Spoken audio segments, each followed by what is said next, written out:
से अगली बड़ी खबर, जहां छत्तीसगढ़ में आरक्षण का मुद्दा गरमाया हुआ है। सर्व आदिवासी समाज के आंदोलन पर सीएम भूपेश बघेल का बयान सामने आया। आदिवासी समाज के प्रतिनिधियों से मुलाकात हुई है। संविधान की व्यवस्था के अनुरूप लाभ जरूर दिया जाएगा। विशेष सत्र बुलाने पर उन्होंने कहा कि 17 अक्टूबर की कैबिनेट में तय होगा।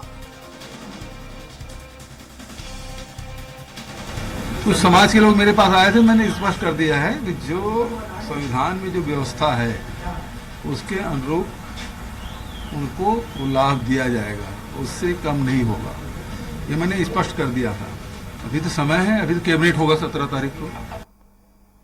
और दिलीप हमारे साथ लगातार बने हुए हैं। दिलीप, क्या कुछ कहा सीएम भूपेश बघेल ने, खास तौर पर आरक्षण को लेकर किस तरह से सरकार ने स्टैंड रखा? जी बता दें वर्षा कि जिस तरह से आदिवासी समाज आरक्षण को मुद्दे को लेकर मुखर है, आज पूरे प्रदेश के 147 ब्लॉकों में अलग अलग जगह धरना प्रदर्शन कर रहे हैं।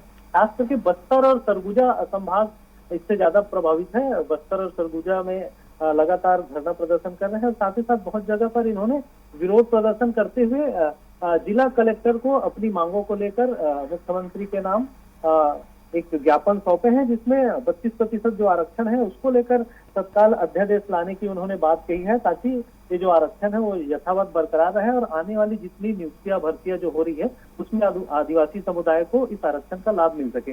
इसलिए लगातार उनका प्रयास है, क्योंकि अभी जिस तरह से आरक्षण को लेकर जो स्थितियां बनी हुई है, हाईकोर्ट के निर्णय के बाद जो स्थितियां प्रदेश में बनी है, उससे कहीं न कहीं जो 32% आदिवासियों का आरक्षण मिल रहा था वो सिमट कर कहीं 20% हो गया है। तो ये इसको लेकर आदिवासी समाज में काफी नाराजगी है और उन्होंने साफ तौर पर लगातार एक तरफ जहां कांग्रेस भाजपा का सियासी रंग भी चल रहा है, वहीं सर्व आदिवासी समाज अपने ओर से लगातार प्रयास कर रहे हैं और दोनों ओर के जो नेता हैं, आदिवासी समाज के बड़े नेता हैं, चाहे भाजपा के हो चाहे कांग्रेस के हो, वो भी लगातार सर्व आदिवासी समाज के नेताओं के साथ बैठकें की है, लेकिन अभी तक उसको लेकर एक ठोस नतीजा नहीं निकल पाया। इसलिए लगातार उनका ये आंदोलन जारी है। हालांकि मुख्यमंत्री भूपेश बघेल ने इसको लेकर एक संदेश अपना दिया है। आज उन्होंने साफ तौर पर कहा है कि संविधान के अनुरूप आदिवासी समाज को जो अधिकार मिल रहे हैं, जितना आरक्षण मिल रहे हैं, वो लागू रहेगा और जल्द ही इसके लिए सरकार कदम उठाएगी। साथ ही साथ इस मामले को लेकर बता दें वर्षा की छत्तीसगढ़ सरकार की ओर से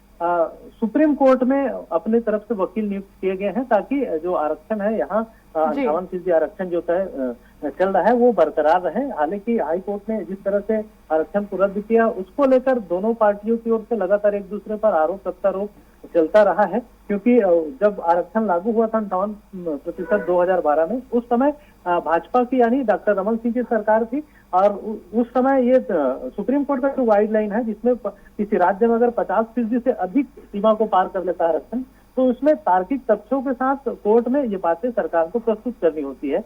इसको लेकर अब दोनों के बीच दोनों दलों के बीच खास करके एक तरह से सियासी बयानबाजी और चल रही है, जिसमें साफ तौर पर कहा जा रहा है ये कांग्रेस सरकार पिछले सरकार को दोषी बता रही है, वहीं पिछला सरकार है वो मौजूदा सरकार को दोषी बता रही है। दौर भी अब शुरू हो गया है, लेकिन अब देखना होगा कि किस तरह से आदिवासियों को जो उनका हक है वो मिलेगा। बहुत शुक्रिया तमाम जानकारी के लिए।